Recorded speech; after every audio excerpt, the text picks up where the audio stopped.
2026년 4월 12일 주일 예배에 참여하신 모든 주의 지체들을 사랑하며 축복합니다.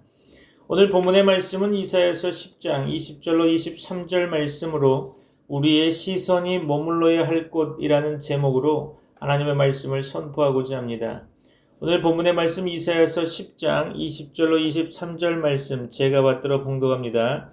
이사야서 10장 20절로 23절입니다. 그날에 이스라엘의 남은 자와 야곱 족속의 피난한 자들이 다시는 자기를 친 자를 의지하지 아니하고 이스라엘의 거룩하신 이 여호와를 진실하게 의지하리니 남은 자 곧 야곱의 남은 자가 능하신 하나님께로 돌아올 것이라. 이스라엘이여 내 백성이 바다의 모래 같을지라도 남은 자만 돌아오리니 넘치는 공의로 파멸이 작정되었음이라. 이미 작정된 파멸을 주 만군의 여호와께서 온 세계 중에 끝까지 행하시리라. 아멘. 여러분을 주 예수 그리스도의 이름으로 환영하며 축복합니다. 오늘날 우리는 그 어느 때보다 바쁜 시대를 살아가고 있습니다. 손안의 스마트폰은 1초가 멀다 하고 새로운 정보를 쏟아내고 있으며 세상은 우리에게 끊임없이 더 높은 곳을 바라보라고 더 강한 힘을 가져야 안전하다고 속삭이고 있죠. 그런데 여러분, 현대를 살아가는 우리 그리스도인들의 신앙은 어떠하다고 생각하십니까? 세상을 살아가는 방식이 세상 사람들과 너무 닮아 있지는 않습니까? 오늘 본문의 말씀 이사야서 10장이 기록될 당시 이스라엘 백성들은 절체절명의 위기 속에 있었습니다. 강력한 아수르 군대가 몰려오자 그들은 하나님 대신 자신들을 지켜줄 수 있는 현실적인 대안, 즉 눈에 보이는 강한 힘과 권력을 의지했죠. 현재를 살아가는 우리의 신앙을 점검하시는 시간이 되기를 바랍니다. 현재를 살아가는 우리의 신앙을 점검하는 가운데 성경적으로 지적될 수 있는 잘못된 신앙관 몇 가지를 오늘 여러분과 함께 본문을 다루기 전에 생각해 보고자 합니다. 첫째로 번영을 신앙으로 착각하는 신앙적 오류를 범하고 있지 않습니까? 우리는 하나님 그분 자체보다 하나님이 주시는 복에 더 몰입하는 경향이 있습니다. 그렇죠? 우리 문제가 해결되어야 하고 우리 사업이 잘 되어야 하며 우리 자녀가 성공하는 것에만 시선을 고정하고 있지 않습니까? 하나님을 우리의 목적이 아닌 우리 성공을 돕는 수단으로 전락시킨 것입니다. 심각한 상황인 거죠. 둘째로 군중 속에 숨는 신앙을 지적할 수 있습니다. 이스라엘 백성이 많아 바다의 모래 같을지라도 성경은 오직 남은 자만이 돌아오리라고 경고하고 있습니다. 주일 예배당에 앉아있는 숫자, 교회의 크기가 우리의 구원을 보장해 준다고 믿는 안일함이 우리 안에 있지 않습니까? 신앙은 하나님과 나 사이의 1대1의 만남인데 우리는 종교적인 분위기에 취해서 개인의 회개와 결단을 잊고 살아가고 있습니다. 셋째로 우리 힘으로 버티는 신앙을 지적할 수 있을 것입니다. 하면 된다는 세상의 논리가 교회 안에도 들어왔음을 목격하곤 합니다. 내 열심, 내 의지, 내 인맥으로 신앙생활을 하려 하는 거죠. 그렇죠. 하지만 오늘 본문은 분명히 말씀하고 있습니다. 하나님께서는 이미 파멸을 작정하셨고 인간의 힘으로는 거스를 수 없는 공의가 온 땅에 넘치고 있다는 것이죠. 사랑하는 성도 여러분, 이사야는 이 비극적인 상황 속에서 우리에게 단 하나의 해답을 제시하고 있습니다. 바로 20절 말씀인데요. 이스라엘의 거룩하신 이 여호와를 진실하게 의지하리니 그렇습니다. 오늘 설교의 제목처럼 우리가 세상을 향해 흩뿌렸던 시선을 거두어 이제는 하나님께 고정해야 할 것입니다. 하나님이 치시는 징계의 매를 바라보는 것이 아니라 그 매를 들고 계신 하나님의 마음을 읽어야 하는 거죠. 세상이 무너지는 것 같은 소문이 들려오고 우리가 의지했던 아수르 같은 힘들이 우리를 배신할 때 비로소 우리는 깨닫게 됩니다. 아, 내가 바라보아야 할 것은 여기가 아니었구나. 오늘 이 시간 수많은 선택지 중에서 우리의 시선이 오직 여호와 하나님께만 머물기를 소망합니다. 비록 남은 자처럼 적고 초라해 보일지라도 하나님을 진실하게 바라보는 자들에게 주시는 그 놀라운 회복의 은혜가 무엇인지 본문을 통해 함께 나누고자 합니다. 오늘 우리는 본문 이사야서 10장 20절로 23절 말씀을 통해 남은 자라는 단어에 조금 더 집중해 보고자 합니다. 이사야서의 배경이 되는 당시 유다의 상황은 절망적이었죠. 강대국 아수르의 위협 속에서 나라는 풍전등화와 같았고 백성들은 하나님보다 눈에 보이는 강한 나라들을 의지하며 영적 갈피를 못 잡고 있었습니다. 결국 그들에게 닥친 것은 하나님의 심판이었죠. 하지만 하나님은 심판 그 자체의 목적을 두지 않으셨습니다. 모든 것이 배임을 당한 것 같은 그 황폐한 땅에서 하나님은 그루터기, 즉 남은 자를 남겨두셨던 것입니다.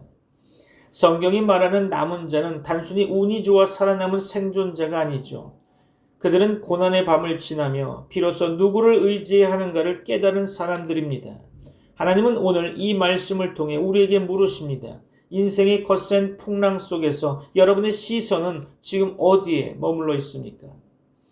남은 자의 소망은 환경에 있지 않습니다. 오직 하나님께 있는 것입니다. 오늘 이 시간이 우리의 흩어진 시선을 주님께로 고정하는 복된 시간이 되기를 소망해 봅니다. 본문 20절을 보면 대단히 중요한 영적 전환점이 나타나 있습니다. 첫째로 살펴보고자 하는 것은 의지하던 막대기를 내려놓아야 한다는 것입니다. 오늘 본문의 말씀 20절 말씀을 보면 그날에 이스라엘의 남은 자와 야곱 족속의 피난한 자들이 다시는 자기를 친자를 의지하지 아니하고 라고 말씀하고 있죠. 이전까지 이스라엘은 자신들을 공격하는 세력을 두려워하면서 오히려 그들의 힘을 빌려 살아남으려고 했죠. 우리도 마찬가지 아닙니까? 우리를 힘들게 하는 문제 앞에서 우리는 종종 돈과 인맥, 세상적인 경험이라는 막대기를 의지하고자 합니다. 그렇죠. 그러나 하나님은 남은 자들에게 그 막대기를 내려놓으라고 말씀하십니다. 그것은 우리를 구원할 힘이 없기 때문이죠. 둘째로 우리가 이 본문 가운데 생각해 보아야 할 것은 진실함으로 여호와 하나님을 바라보아야 한다는 것입니다. 20절 본문을 이어서 보면 이스라엘의 거룩하신 이 여호와를 진실하게 의지하리니 라고 기록되어 있습니다. 여기서 진실하게라는 말은 히브리어로 진리와 성실을 뜻하는데요. 가끔 필요할 때만 하나님을 찾는 것이 아니라 우리의 삶의 근원을 하나님께 두는 태도입니다.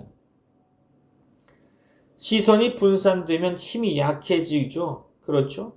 오직 거룩하신 이에게 시선을 고정할 때 남은 자의 능력이 나타나는 것입니다. 셋째로 본문에서 보아야 하는 것은 하나님의 작정된 공의를 신뢰해야 한다는 것입니다. 오늘 본문의 말씀 22절로 23절 말씀 가운데 이스라엘이여 내 백성이 바다의 모래 같을지라도 남은 자만 돌아오리니 넘치는 공의로 파멸이 작정되었음이라. 그렇죠. 이미 작정된 파멸을 주 만군의 여호와께서 온 세계 중에 끝까지 행하시리라. 아멘. 그렇습니다. 본문은 바다의 모래 같을지라도 남은 자만 돌아올 것이며 멸망이 이미 작정되었다고 말씀하고 있습니다. 이것은 무서운 심판의 메시지 같지만 사실은 가장 확실한 소망의 메시지인 거죠. 하나님의 심판은 무질서한 파괴가 아니라 죄를 씻어내고 거룩을 회복하시려는 공의로운 작정이기 때문이죠. 우리 삶에 닥친 고난이 이해되지 않을 때가 있습니다. 하지만 하나님은 그 고난을 통해서라도 우리를 정결케 하시고 결국 하나님께로 돌아오게 만드십니다. 그렇죠? 우리의 시선이 하나님의 계획에 머문다면 우리는 어떤 위기 속에서도 평안을 누릴 수 있을 것입니다. 다시 정리하면 본문에서 언급된 그날, 곧 하나님께서 아수르 나라를 심판하시는 날에 이스라엘의 남은 자들과 야곱 족속의 피난한 자들은 다시는 자기를 친 아수르 나라를 의뢰하지 않고 의지하지 않으며 이스라엘의 거룩하신 분인 여호와 하나님을 진실히 의뢰할 것이며 야곱의 남은 자들은 능하신 하나님께로 돌아올 것입니다. 하나님께서는 세상의 최종적 심판과 완전한 멸망을 작정하셨고 그것을 이루실 것입니다. 그분은 세상 사람들의 불의와 죄에 대해 매우 진노하시고 공의로 엄히 징벌하실 것입니다. 본문에서 언급한 남은 자라는 이 말이 본문에서만 4번 나오고 있죠. 그들은 하나님의 심판에서 피하여 남은 자들, 곧 하나님의 은혜로 택하심을 입은 자들일 것입니다. 하나님의 은혜로 택하심을 입은 그 자들, 이 세상의 멸망 중에 오직 그들만 멸망치 않고 구원을 얻을 것입니다. 그들은 하나님 곧 아수르 나라를 멸하시고 자기들을 구원하신 전능하신 하나님께로 돌아올 것입니다. 그들은 다시 아수르 나라를 의지하지 않고 여호와 하나님만 진실이 의지할 것입니다. 좀 더 깊이 있게 본문 핵심 단어를 중심으로 더 자세히 본문을 좀 살펴보고자 합니다. 하나님의 말씀에 세밀하게 귀 기울이시기 바랍니다. 본문 20절을 보면 그날에 이스라엘의 남은 자와 야곱 족속의 피난한 자들이 다시는 자기를 친 자를 의지하지 아니하고 이스라엘의 거룩하신 이 여호와를 진실하게 의지하리니 라는 표현이 나오고 있죠. 여기서 의지하다라고 하는 단어에 해당되는 히브리어 단어는 단순히 마음으로 믿는 수준을 넘어서 자신의 온 체중을 실어 기대다 혹은 지팡이를 짚다라는 물리적인 의미를 담고 있습니다.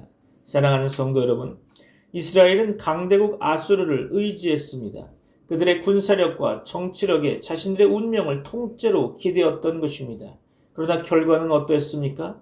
기대었던 지팡이가 부러져 오히려 자신들의 손바닥을 찔러버렸죠. 우리의 시선은 지금 어디에 머물고 있습니까? 내가 온 체중을 실어 기대고 있는 나만의 아수르는 무엇입니까? 자식입니까? 건강입니까? 아니면 평생 쌓아온 통장의 잔고입니까? 성경은 말씀하고 있습니다. 이제는 나를 찌르는 썩은 지팡이를 버리고 오직 이스라엘의 거룩하신 이 여호와를 진실하게 의지하라 라고 말입니다. 시선의 전환은 곧 기대는 대상의 전환인 것입니다. 21절에 등장하는 핵심 개념은 남은 자라는 단어죠. 즉 히브리어로 전쟁이나 재앙 후에 살아남은 찌꺼기라는 뜻도 있지만 구속사적으로 보면 거룩한 씨앗을 의미하는 것입니다. 그런데 본문은 단순히 남겨졌다는 사실보다는 더 중요한 시선의 방향을 제시하고 있습니다. 남은 자, 곧 야곱의 남은 자가 능하신 하나님께로 돌아올 것이라. 아멘. 그렇습니다. 사랑하는 성도 여러분, 인생의 모진 풍파를 겪으며 이제 내게 남은 것이 무엇인가라며 허탈해하신 적이 있습니까? 체력도 예전 같지 않고 자식들도 품 안의 자식이 아니며 사회적 지위도 내려놓아야 하는 시기를 지날 때 우리는 우리 스스로를 찌꺼기처럼 느낄 때가 오게 될 것입니다. 그러나 하나님께 시선을 고정하는 남은 자는 결코 찌꺼기가 아닙니다. 하나님은 남겨진 자들을 통해 다시 시작하십니다. 우리의 시선이 남겨진 초라한 현실이 아니라 나를 부르시는 능하신 하나님께로 돌아갈 때 우리는 단순한 생존자를 넘어 하나님의 역사를 이어갈 주인공이 되는 것입니다. 마지막 22절과 23절에는 다소 두려운 단어가 등장하고 있는데요. 바로 파멸로 번역된 히브리어 단어입니다. 이 단어는 완전히 끝내다, 결정되다라는 뜻과 함께 완성하다라는 의미를 동시에 가지고 있죠. 인간의 눈으로 볼 때 이 단어 파멸이라고 하는 이 단어는 모든 것이 끝나는 절망의 순간을 나타내고 있는 것입니다. 바다에 모래 같던 백성이 다 사라지고 고작 몇 명만 남는 파멸의 상황인 거죠. 그러나 하나님의 시선에서 그 파멸은 공의가 넘치게 흐르는 과정인 것입니다. 홍수가 나서 지저분한 것들을 휩쓸고 가듯이 하나님은 우리 삶의 불순물들을 제거하고 계신 것입니다. 우리가 고난의 한복판에 있을 때 우리의 시선은 왜 이런 일이 일어났는가 라는 원망에 머물기 쉽습니다. 하지만 오늘 본문은 그 파멸의 골짜기에서 하나님의 공의가 완성되고 있음을 보라고 말씀하고 있는 거죠. 비우시는 이유는 하나님으로 채우기 위함입니다. 믿습니까? 믿으시기 바랍니다. 꺾으시는 이유는 하나님만 바라보게 하기 위함인 것입니다. 이 정해진 파멸 속에서도 끝까지 우리를 붙드시는 하나님의 작정된 은혜에 시선을 두시길 바랍니다. 사랑하는 성도 여러분, 우리가 기대고 있는 곳은 어디입니까? 우리는 하나님께로 돌아가는 남은 자입니까? 우리 삶의 고난인 파멸 속에서 하나님의 공의를 보고 계십니까? 이제 세상이 말하는 성공의 시선을 거두고 나를 정결케 하시고 다시 세우시는 하나님의 시선 속으로 들어가는 우리 모두가 되기를 소망해 봅니다. 말씀을 마무리하려고 합니다. 결단의 시간이 되길 바랍니다. 결론적으로 볼 때 오늘 우리의 시선을 어디에 두기로 결단해야 할까요?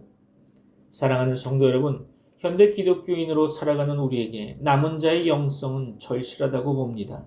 세상은 끊임없이 우리에게 숫자가 많아야 한다, 힘이 있어야 한다, 성공해야 한다라고 말하면서 우리의 시선을 하나님으로부터 빼앗아 가려고 합니다. 오늘 저와 여러분은 세 가지를 결단하는 그 자리로 나아가야 할 것입니다. 첫째, 우리를 지탱해 주던 세상의 막대기를 과감히 버려야 할 것입니다. 그것은 결국 우리를 찌르는 가시가 될 뿐이죠. 둘째로, 어떤 순간에도 진실함을 잃지 말아야 할 것입니다. 교회 안에서만 하나님을 찾는 시선이 아니라 내 일터와 가정, 보이지 않는 골방에서도 주님을 향한 시선을 떼지 않기를 바랍니다. 셋째로, 우리 인생의 주권이 하나님께 있음을 인정하시기 바랍니다. 우리 뜻대로 되지 않는 환경 때문에 낙심하지 마십시오. 하나님은 지금도 당신의 공의와 사랑 안에서 여러분의 삶을 가장 선한 길로 인도하고 계십니다. 믿습니까? 믿음이 없으시죠? 믿으시기 바랍니다.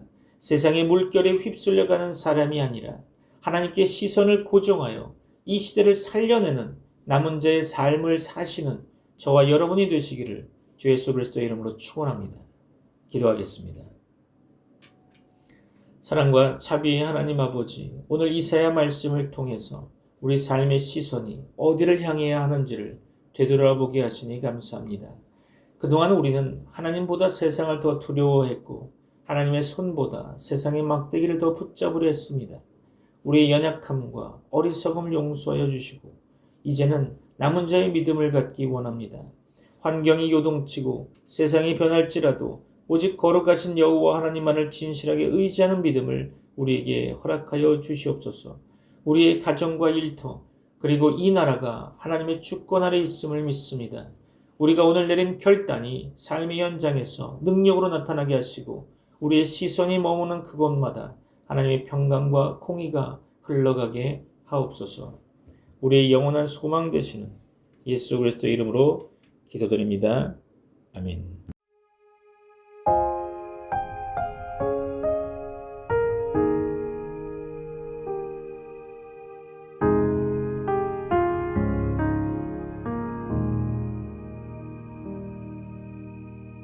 내 백성이 나를 떠나 돌아섰지만